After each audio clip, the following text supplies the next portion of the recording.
Rashad, why you didn't hit me up? What's up, Rashad? Hey, Rashad. What's up, Rashad? Thank you, Rashad. Brother, I love you, brother. What's up, Rashad? What it do, boy? Hey, Rashad. Yeah. What's up? Welcome back to the channel. My name is Rashad Milligan. If you're new to the channel, this is the road to 10K subs. It is the first of the month. Wake up. It's the first of the month, so don't forget to pay your bill. I'm speaking to myself as well. Pay y'all bills. It is the first of the month. What are we talking about? I got 10 minutes until I got to go to work. So let's talk for 10 minutes about some basketball things and things of that sort. First, I want to start off with this Janiah Barker thing. Ignoring her former coach and the in the post-game handshake line and things of that sort. My first thing is, Janiah, this isn't a good look, regardless of how y'all fell out or whatever the case might have been. Janiah, this is your 8th college team, bro. You don't committed to UGA, moved with Johnny Taylor over to Texas A&M. Then you went to UCLA. Now you at Tennessee. There's about 4 or 5 college programs in 4 years. Like, what are we doing here? It's not the best look because, excuse me, you are auditioning for the opportunity to play in the W. You know what I'm saying? Like, pro career is already stamped. You're good enough to have a pro career. You're good enough to play overseas and to continue to play basketball for money and things of that sort after college. However, everything else is cooked. Like, you're trying to play in America, right? Like, I would assume you're trying to play in America. If you're still trying to play after college, I would assume you're still trying to play in America after this. The best way is just to be on your best behavior. You already probably have like okay, what we doing now? Taya Cooper type of reputation of 4 or 5 schools and 4, like, what we doing now? You know what I'm saying? So, I don't think this was the best decision for her. Branding, image-wise, optics, all of the things and things of that. So I think you have to be on your P's and Q's. I mean, regardless of what coach did, because in public, it needs to be the handshake post-game line, which I ain't gonna lie, I think the sportsmanship handshake handshake line, all that, I think it's kind of stupid in college. And when they did it in the W, it was even more dumb because it's like, the boys don't have to do this. Like, why do y'all have to do this? Like, it's not Little League. However, like they said the handshake line oftentimes shows your character.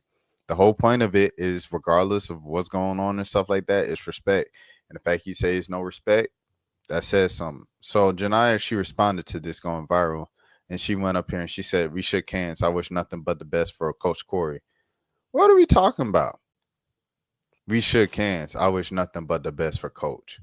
What are we talking about, dog? Come on, bruh. So yeah, Janiah, I just don't think it's the best look. I want to speak about Audie Crooks for a little minute. She's averaging 27.3 points, 5.9 rebounds, 2.1 assists per game this season. Let me see how many minutes she's averaging. She's averaging 27.4 minutes per game. So she's averaging 27.3 points and 27.4 minutes per game. And let me go to, oh, no. Hold on. This is her career. Oh, this season she's averaging 25. Oh, so she's still beating it out. Oh, she still beat it out. 27.3 points and 25.3 minutes a game is crazy, bro. Yo, she's hooping, dog. I'm not gonna lie. Let me see the game log. So last game she had 47 points in 33 minutes. Game before that she had 18 and 22 minutes off night. 27 and 22, 22 and 25, 19 and 25, 43 and 20. Goodness gracious. 21 and 22, 29 points in 33 minutes, and 20 points in 25 minutes.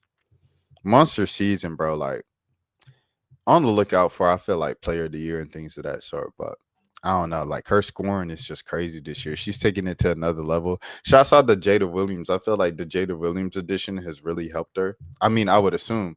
I think part of it might just be a natural jump, but part of it has to be Jada Williams and things of that sort. So shouts out to Jada as well. Yeah, you see Jada is averaging almost 7 assists per game, bro. She's 16th in the nation in assists right now. Shouts out to Jada Williams. She's really bringing it all together. The wonder coming out of high school and things of that sort out of Cali. Started off at Arizona. Let me see what she did at Arizona. She averaged yeah, she was not averaging this many assists at Arizona, but now she has someone like a Audie Cricks. It's a two-man game, unstoppable. It's also, kind of the same amount of scoring that she's averaging and stuff like that. I think this is the best opportunity for Jada Williams. Is Audie a junior? Yeah, Audie's a junior. So those next 2 years, if they spend these next 2 years together, I think it'll be very, very interesting to see, for their pro careers and everything like that. Because Audie was already stamped; she was already going to get drafted and things of that sort. I think Jada now, she really helped her draft stock going to pair with Audie Cricks over at Iowa State. So we'll see how that works out and things of that nature. I want to talk about also LSU's 100-point streak. I think they've scored 100 points in all of their games so far, like their first 8 games. So let's see. This is the first game. 100 points, 100 points, 100 points, 100 points, 100 points, 100 points, 100 points, 100 points. Yeah, so they've scored 100 points in their first 8 games. Obviously, everybody expected them to win their first 8 games, but now the real test comes up on Thursday as they head on the road to Cameron Indoor Stadium to face off against Duke.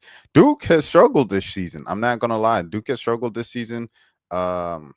Kara Lawson and all of them over there. Let me pull them up real quick. Let me pull up their schedule. I think they've already lost a couple times, but obviously a different strength of schedule. However, this is the first time that LSU women's basketball has done this in program history. I do think that, that should count for something. Yeah, Duke has lost 3 in a row, bro. They are 3-5. They lost to Baylor. Who else they lose to? They lost to West Virginia. They lost to South Florida.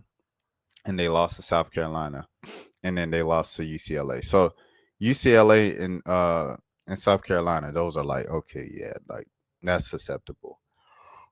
Excuse me. South Florida, you should have won South Florida, and you should have won West Virginia, 100%, bro. And even the Baylor one was kind of like understandable.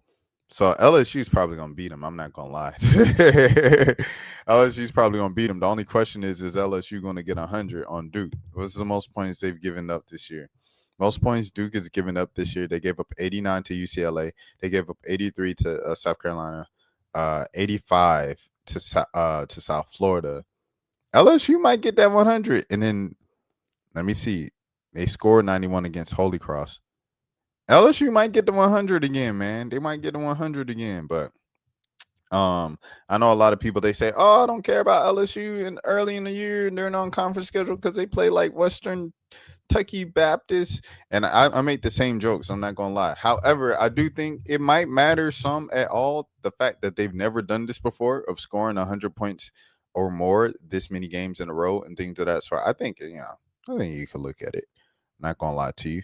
Okay, this is my last thing, and then I'm getting out of here because I have 3 more minutes until I gotta go to work. I hope you guys are enjoying yourselves. This is the first of the month. Make sure you pay your bills. Just another reminder. My name is Rashad Milligan. If you're new to the channel, this is the road to 10K subs.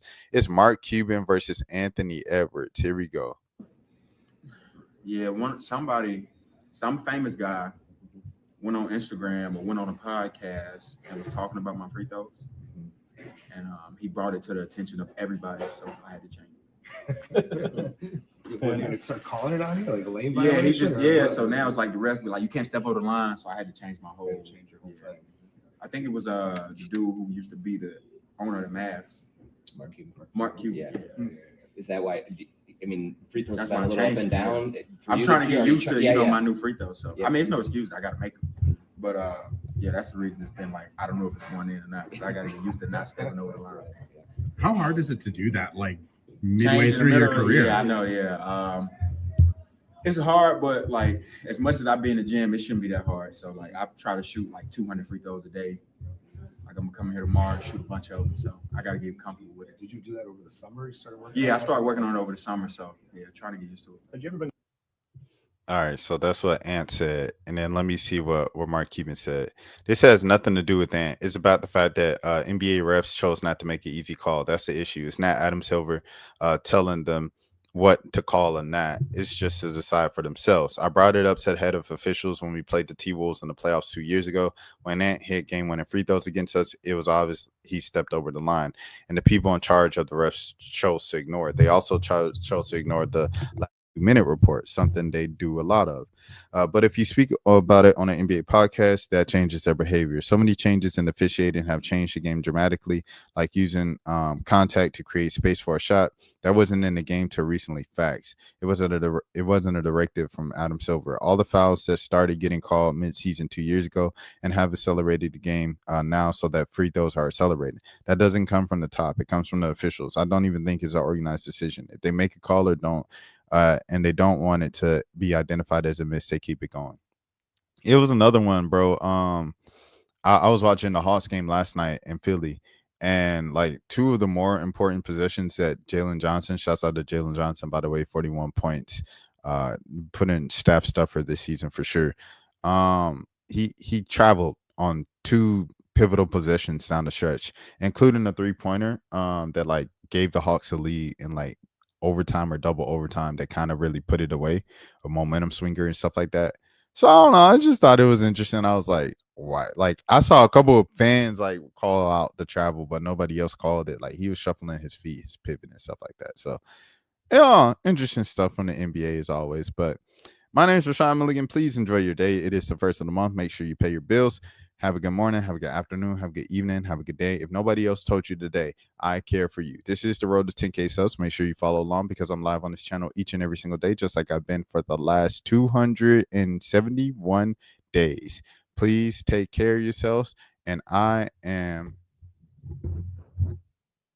out. Rashad, why you didn't hit me up? What's up, Rashad? Hey, Rashad. What's up, Rashad? Thank you, Rashad. Brother, I love you, brother. What's up, Rashad? Yeah. What it do, boy? Hey, Rashad.